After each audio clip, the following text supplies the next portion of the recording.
C'est nul. C'est nul. C'est nul. C'est nul. C'est nul. C'est nul. C'est nul. Bah oui, c'est nul. C'est très nul.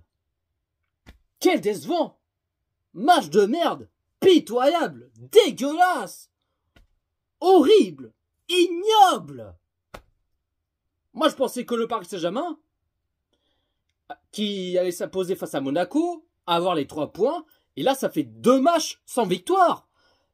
Après le match précédent face à Rennes, 1 but partout, et ben là, ce soir, à nouveau un match nul, 0-0 entre Monaco et le Paris Saint-Germain. Et en plus, à 4 jours, pour ce 8e de finale retour de la Ligue des Champions. Mais là, ils ont intérêt à changer à notre visage, qu'ils remettent les pendules à l'heure. Hein, ils ont intérêt à se réagir. Parce que là, le Real Sociedad, ils vont pas te faire de cadeau. Mais là, on va pas revenir dessus. Mais là, j'espère qu'ils vont se réveiller pour mardi. Est-ce que je m'inquiète pour mardi? Non, je m'inquiète pas. Mais je méfie pour l'instant. Mais je reste confiant. Mais là, moi je pensais que le Paris Saint-Germain ils allaient faire mieux et tout. Mais là, première période. Oh là là là là là là là là. Première période. C'est de la merde. C'est de la merde. Catastrophique en ce première période. C'est la cata, c'est la cata, c'est la catastrophe. C'est le mimi, c'est la rara, c'est la crocotte, c'est la même merde. Nos joueurs, ils marchent en zombie, ils parlent pas, ça réagit pas, ils font des mauvaises passes, ils perdent beaucoup de ballons. Oui, ils ont toujours des positions de balles.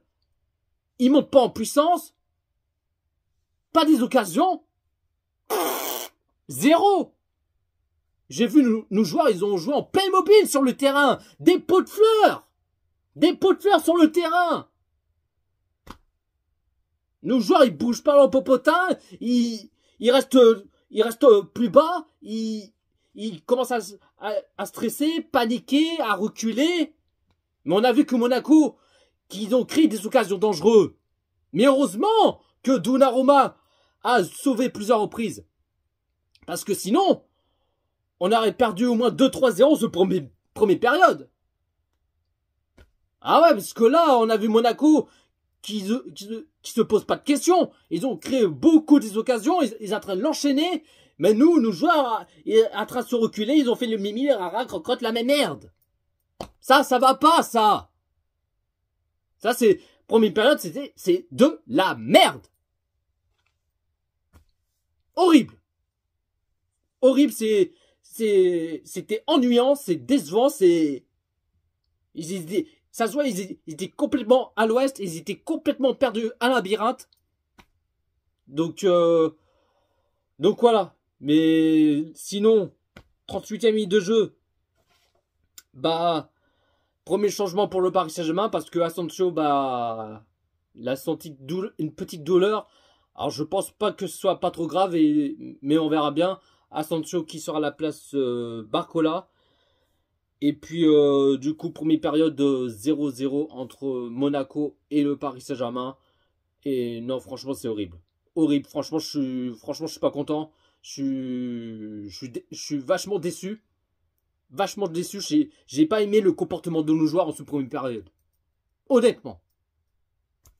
Et puis là, deuxième période. Deuxième changement pour le Paris Saint-Germain. Mbappé qui sort à la place de Kolo Muani. Alors Mbappé, il n'est pas blessé. C'est le choix de Luis Enrique. Et en plus, le truc, Mbappé, il s'est directement changé. Hop, casquette, sweat, pantalon, tac à l'arrache, et vas-y, je m'assois en tribune avec sa mère en plus.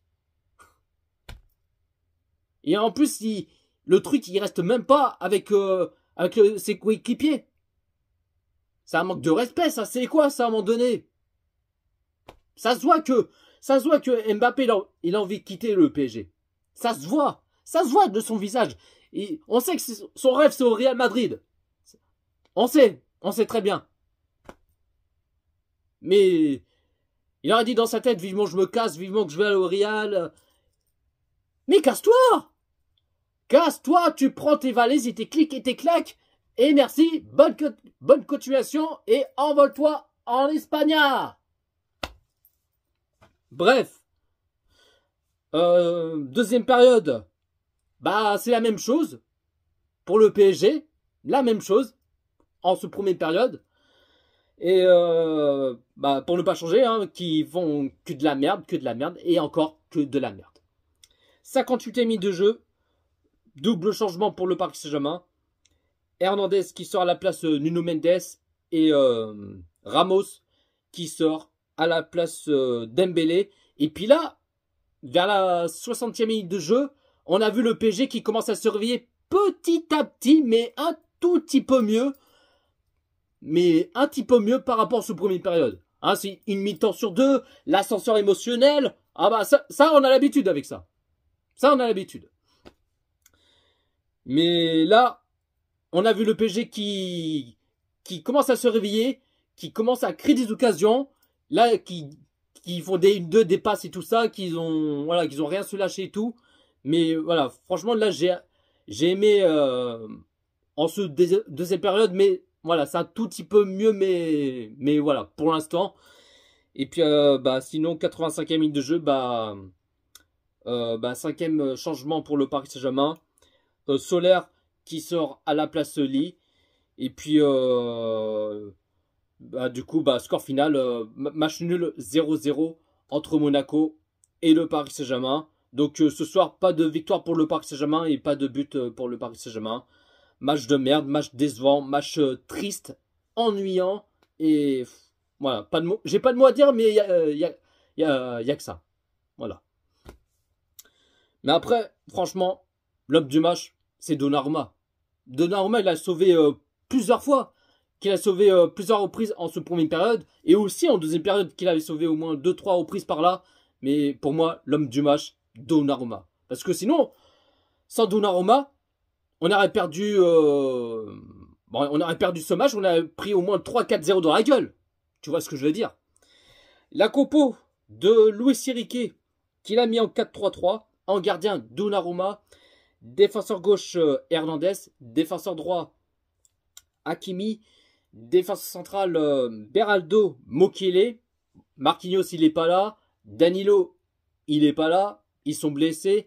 Alors que je pense que normalement, peut-être Marquinhos, il sera là pour mardi en ce 8e de finale de retour de la Ligue des Champions face au Real Sociedad. Enfin, peut-être. Normalement, mais c'est pas sûr. Danilo, je pense que lui aussi sera là pour mardi. On verra bien. Milieu sentinelle, Ugarte.